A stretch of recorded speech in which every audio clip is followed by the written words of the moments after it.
कधी-काळी ज्याच्या नावाने मुंबई हादरायची, ज्याच्या एका इशाऱ्यावर अंडरवर्ल्ड, बॉलिवूड आणि राजकारण हालायचं, आज त्याच व्यक्तीची मुलगी हात जोडून न्यायासाठी ओरडत आहे.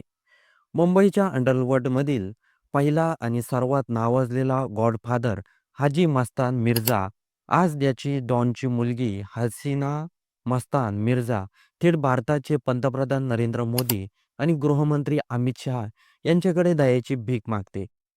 हसीन मस्तान मिर्झाने सोशल मीडियावर एक व्हिडिओ शेअर केला आहे, जो सध्या प्रचंड वेगाने व्हायरल होत आहे. हसीन मस्तान मिर्झा सांगते की मी गेल्या अनेक वर्षापासून माझ्या केसबाबत बोलत आहे, पण कुणीही मला गांभीर्याने घेत नाहीये. ना मीडिया माझ्या पाठीशी आहे, ना यंत्रणा, ना कोणी मला ऐकून घेत आहे. हसीनाने व्हिडिओमध्ये अत्यंत गंभीर आरोप केले आहेत. ती दावा करते की तिची ओळख लपवण्यात आली आहे. तिच्या वडिलांची संपत्ती बळकावण्यात आली आहे. तिच्यावर बलात्कार झाला आहे आणि हत्या करण्याचा प्रयत्न झाला आहे. ज्या व्यक्तीवर गुन्हा दाखल आहे, त्या व्यक्ती वर्षानुवर्ष कोर्टात हजरही झालेल्या नाहीत. इतकंच नाही, हसीन मस्तान मिर्झाने या व्हिडिओमध्ये एक अतिशय धक्कादायक संवेदनशील दावा केला आहे. ती म्हणते, "माझं 12व्या वर्षी बळजबरीनं लग्न करण्यात आलं आणि माझ्यावर अनेक वेळा बलात्कार झाले आहे." हा दावा अत्यंत गंभीर आहे आणि तो संपूर्ण व्यवस्थेवर प्रश्नचिन्ह निर्माण करणार आहे. हसीन पुढे असंही सांगते, की माझा नवरा मला घरातून बाहेर काढण्याचा प्रयत्न करतो आहे. माझ्या नावावर असलेल्या प्रॉपर्टीवर त्याचा डोळा आहे. हाजी मस्तान मिर्झा मुंबईच्या अंडरवर्ल्डमधील पहिले आणि सर्वात नावाजलेले डॉन मानले जातात.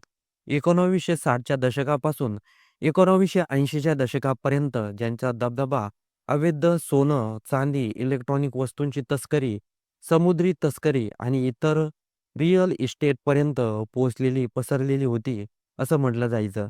ते आता स्वतः कोणाची हत्या करत नसते. पण त्यांच्या एका इशाऱ्यावर मुंबईची संपूर्ण यंत्रणा काम करत असे. असंही म्हटलं जातं, की दाऊद इब्राहिमने आपल्या सुरुवातीच्या काळात हाजी मस्तानसोबत काम केलं होतं. हाजी मस्तान फक्त अंडरवर्ल्डपुरता मर्यादित नव्हता. 1970च्या दशकातच त्यांनी आपली पहिली पोहोच बॉलिवूड आणि राजकारण या 2 प्रभावशाली क्षेत्रांपर्यंत पोहोचवली आणि अनेक अभिनेते, अभिनेत्री, निर्माते भीतीमुळे किंवा आदराने हाजी मस्तान यांना भेटायला जात असते. अमिताभ बच्चन यांच्या दीवार चित्रपटातील विजय वर्मा हे पात्र हाजी मस्तान यांच्यावरून प्रेरित असल्याचं मानलं जातं.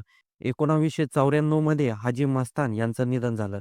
त्यानंतर सुरू झाली त्यांच्या वारसाची, त्यांच्या नावाची आणि त्यांच्या संपत्तीची लढाई. हसीन मस्तान मिर्झाचा दावा आहे, की वडिलांच्या मृत्यूनंतर काही लोकांनी त्यांच्या प्रतिमेचा गैरवापर केला, त्यांची ओळख लपवण्याचा प्रयत्न केला आणि मालमत्ता बळकावण्यासाठी तिच्यावर खोटे गुन्हे, खटले दाखल करण्यात आले. या सगळ्या विरोधात ती गेल्या अनेक वर्षांपासून लढत आहे. हसीन थेट पंतप्रधान नरेंद्र मोदी, गृहमंत्री अमित शहा यांच्याकडे एकच मागणी करते, देशाचे कायदे कठोर करा. ती म्हणते, जर कायदे कठोर असतील तर ना बलात्कार होतील, ना खून होतील, ना कोणी कोणाची संपत्ती हिसकावेल आणि ना कोणी कोणाची ओळख लपवू शकेल. कधीकाळी त्यांच्या नावाने मुंबई हादरायची, आज त्याच व्यक्तीची मुलगी न्यायासाठी दारोदार फिरत आहे.